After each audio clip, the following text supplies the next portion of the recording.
Good morning, guys. Today we're going to be talking about populations and the interactions between those populations, what goes on. Hopefully I will be back this week. I'm trying. We already talked about the difference between biotic and abiotic factors, and as you can see, we've got a list of living things versus non-living things, and you guys have had some practice last week on doing those. So hopefully you got those done and you understand the difference between those, and we can move forward this week. I'm not going to make you guys do this as a bell work activity because I've already seen your work in your interactive notebooks. Let's go back one. A biome. What is a biome?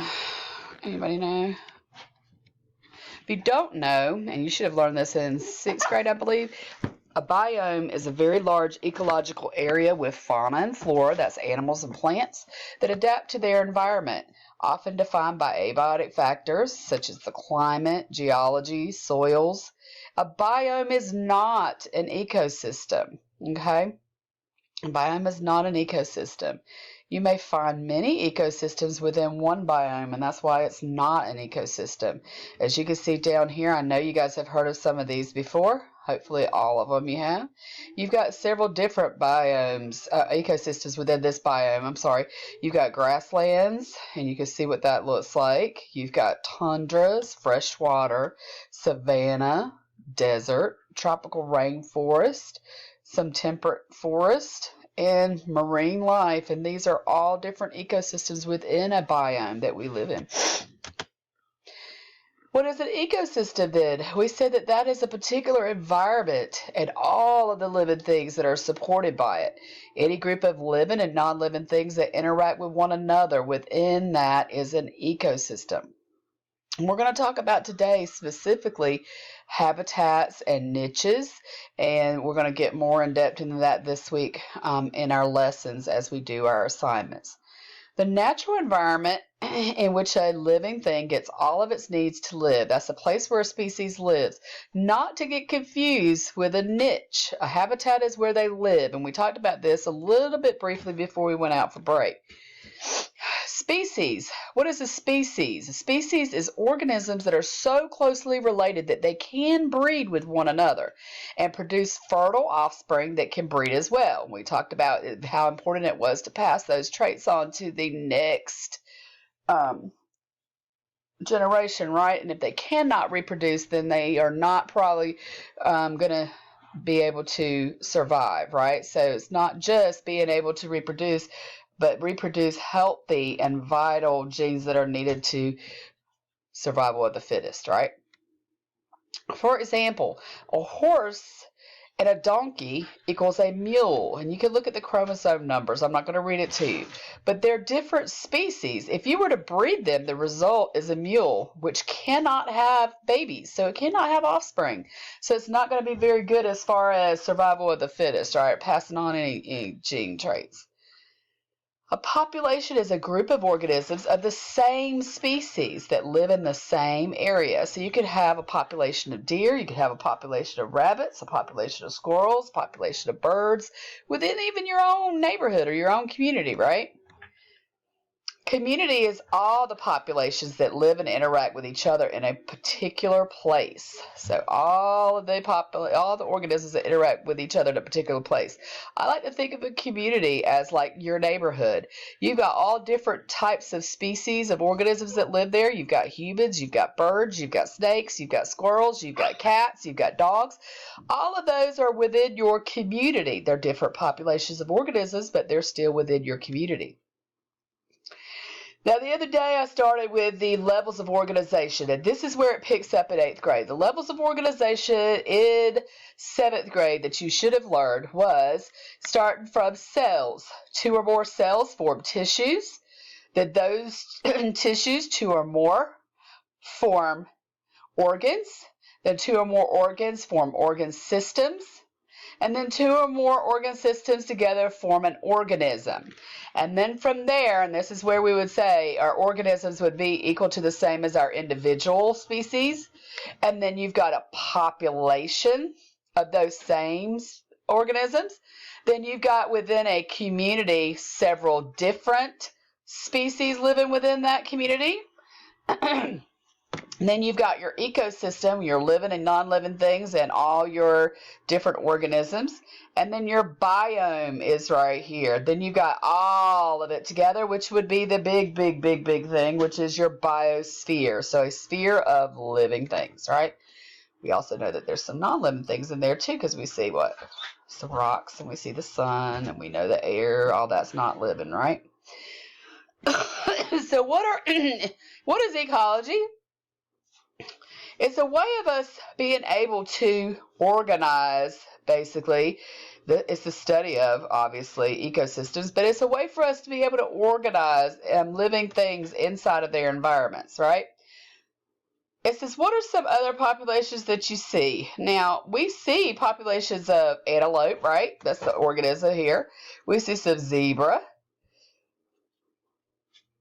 What else do we see? Guess that's an ostrich, right? Yeah. So again, a community is how all of the plants and animals of an area interact with each other. A habitat is their physical location or where they live. An ecosystem is essentially houses a community in a habitat. Think of your ecosystem as what? The community you live in. I'm sorry, my puppy is trying to give me a fit. A biome is a geologically and climatically isolated area with many ecosystems. Population density. Population density. There are several things that affect a population and whether or not that population is going to have to, those organisms within that population are going to be able to sustain that area, that habitat that they live in. And it's affected by things called limiting factors. And these are some of the limiting factors that affect whether or not that population of organisms can sustain there or whether they might have to migrate. Those are things like density-dependent factors, density-independent factors, biotic and abiotic factors. We already said abiotic is non-living factors, as well as biotic factors are those that are living. Limiting factors are any abiotic or biotic factor that restricts or limits the numbers, reproduction, or distribution where they are of organisms. Something called carrying capacity is very important. That is how many living organisms in a population or an ecosystem can support. Is there enough food, water, shelter, and space? Limiting factors that impact carrying capacity. Those are some of the things that we're going to be looking at. If a nutrient is in short supply or cycles slowly, it will limit the growth of the population, which equals the limiting factor. During this drought, there was not enough food available and many kangaroos starved. And you can see in the picture all the little dead kangaroos, poor things.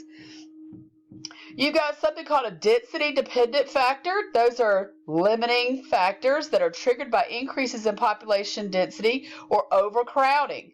Remember I said all organisms need food, water, shelter, and space in order to survive. We talked about how that would look if it was Thanksgiving time and you only had that little hen and you were expecting your little family of 3, and all of a sudden hard times fall and you've got more family members living in. And we talked about how disease could set in from not being able to bathe as much and how you're fighting for food, so you might start to get a little sickly because you're not getting enough. And that's where we talk about starvation, right? When there's not enough space, so your family members are taking up where you used to sleep, so it starts to get crowded. And temperaments start to get heated, right? Okay. You guys remember that. Limiting factors such as density-independent factors, those are things that are independent from the density or they're not based on that space. So let's talk about that a minute. These occur regardless of how large the population is and reduce the size of all populations in the area which they occur by the same proportion. Mostly abiotic, such as weather changes, human activities such as pollution, and natural disasters such as fires. So they're not dependent on any of those other things we talked about, food, water, shelter, and space, right? When we're talking about exponential growth, these are when resources are unlimited. A population can experience exponential growth where its size increases at a greater and greater rate. Growth rate of a population equals the number that died in the time period, and it must be removed from the number born in the same time period. So the growth rate equals birth rate minus the death rate. Now, why is that important? This chart, and you're going to see a few of them over the course of this section, are very important. And really, I don't want you guys to start getting really confused about it. What I want you to understand that when we start talking about this, we're talking about that relationship, carrying capacity, the exponential growth, but we're also looking at predator versus prey and how that looks. So we'll talk more about that when I get back, but I want you to make sure that you understand that within an ecosystem, as prey increase, prey is the one that's being hunted, right? As prey increase, then also predators will increase. They will influx in that area so that they can eat the prey, right? And as prey decrease and the food source is starting to reduce, then also predators will start to decline, right? And go elsewhere looking for food. I'm going to stop right here because this is going to be another day's lesson, niche versus habitat. Specifically, we're going to do an activity on that. So I am going to stop right here. Excuse me. You guys, I will start here on the next class period. Please make sure you get your lessons done and get them turned in. You guys have been doing a great job. Some of you have not been doing anything. I need you to do something for me. Please, please, please. You guys, thank you for being patient with me. I miss you all. I will see you soon.